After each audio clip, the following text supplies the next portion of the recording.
Bonjour à tous, bienvenue dans Flutterflow Pratique. Aujourd'hui, on va voir comment créer une recherche dans Flutterflow avec un simple text field.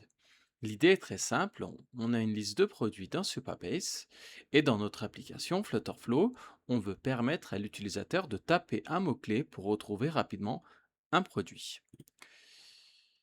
Par exemple, si je vais taper iPhone, je veux afficher uniquement les produits qui contiennent iPhone dans leur titre. Si je tape MacBook, je veux retrouver les produits liés à MacBook.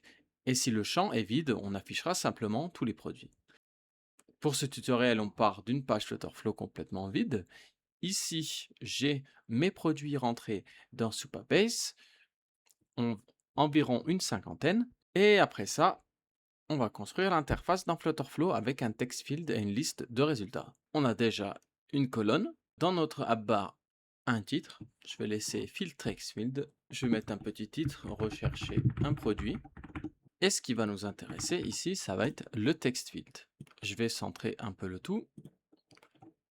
Et je vais mettre un peu de padding, comme ceci. Dans mon text field, je peux gérer la taille du text field, la longueur, etc. Je vais laisser comme ça. Je vais juste mettre ici, rechercher, trois petits points. On peut aussi mettre une icône si on veut. Voilà.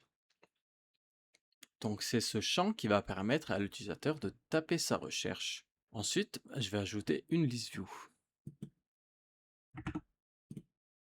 Cette list view, elle va afficher les produits qui viennent de Supabase. Comme ma liste doit prendre tout l'espace disponible sous le champ de recherche, je la mets en expansion, en expanded. Donc ce qui va se passer, c'est qu'elle va prendre tout l'espace disponible et elle pourra être scrollable. Dans ma list view, on peut faire un petit conteneur, donc qui sera une petite carte. Je vais mettre un peu de bordure et puis on peut mettre ce qu'on veut dedans. Donc on peut mettre une image par exemple.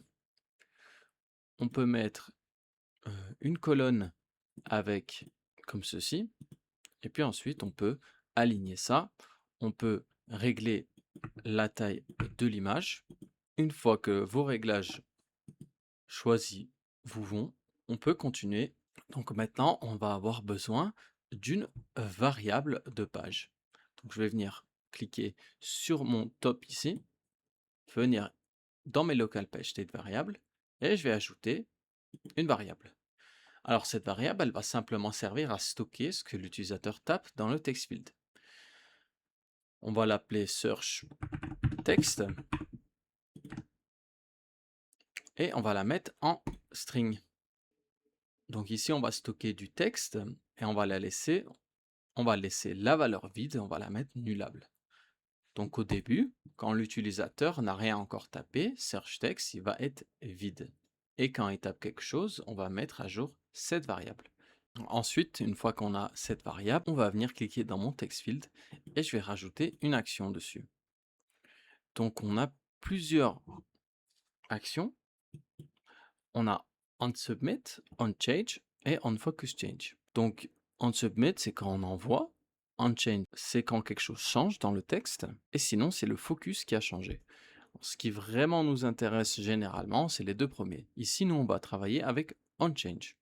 Donc, si il y a quelque chose qui change. S'il y a quelque chose qui change, on va venir State Management, Update Page State. On va venir choisir notre search text qu'on vient de mettre. Et on va lui donner la valeur du text field. Dans notre text field, quand on va descendre ici en bas, on va avoir des options. Et on va avoir un Update Delay MS. Alors, on met un petit délai, par exemple, entre 300 et 500 ms. C'est pour éviter de relancer la requête vraiment trop brutalement à chaque touche. Donc, on va mettre 300, c'est assez fluide et rapide. Donc ici, le text field, il ne fait pas la recherche tout seul. On clique sur notre list view et on va rajouter une query Supabase. Vous prenez la table que vous voulez, que vous avez créée pour ça. Et maintenant, on va venir cliquer dans Filtre. On va filtrer par rapport au titre. On va mettre la relation case insensitive. Et cette fois-ci, on va devoir tricher un peu dans Flutterflow. On va venir cliquer sur Combine Text. Et on va rajouter 3 textes. Je vais venir dans le premier texte mettre un pourcentage. Dans le deuxième, je vais prendre ma page state search text. Et dans le troisième, je vais remettre un pourcentage.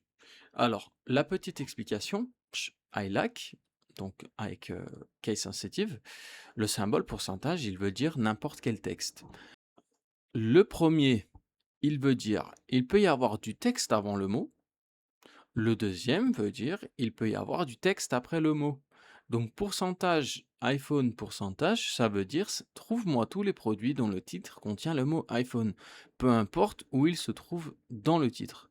Par exemple, ça peut retrouver iPhone 15, mais aussi coque iPhone ou encore chargeur iPhone, peu importe. Et ça ignore les majuscules. Donc c'est ce qui permet d'avoir une vraie recherche et on peut confirmer. On peut mettre un ordre, etc. comme d'habitude. Voilà, je vais faire simple ici et on peut confirmer. Une fois qu'on a ça, on peut revenir dans le text field et cette fois-ci, je vais chercher mon list view pour le refresh. Je vais fermer. Et voilà. Et maintenant, mes textes, eh bien, j'ai plus qu'à relier